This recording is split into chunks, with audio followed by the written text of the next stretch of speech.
I did not want her to lie. I would never do that. I would never ask her that.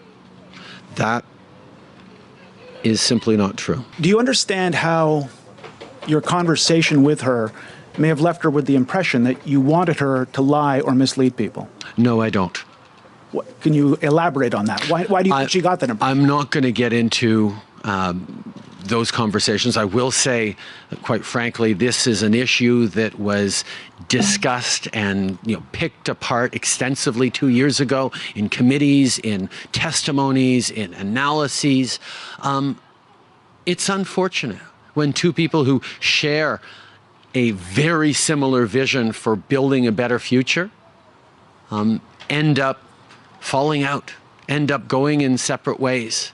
I'm proud of the amazing people, of all the amazing people that we've been able to gather around to do really big things. And I can't help but think back to those first years of our government where we did really big things with Jody as an important part of the team.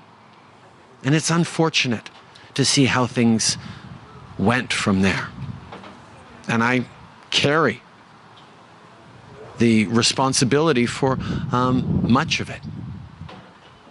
But I can't let that slow me down or turn me away from my focus on doing what I promised every day when I came out of my house in the beginning of this pandemic, but the promise I've made since back in 2015, to have Canadians' backs and to build a better future for everyone. That's what I'm fighting for. Canadians no longer believe Justin Trudeau. He ran on sunny ways, promises, a different style approach to politics, he said. We saw with how he treated Jody Wilson-Raybould, how he put the interests of a corporate entity lobbying about a judicial proceeding ahead of doing the right thing for a cabinet minister.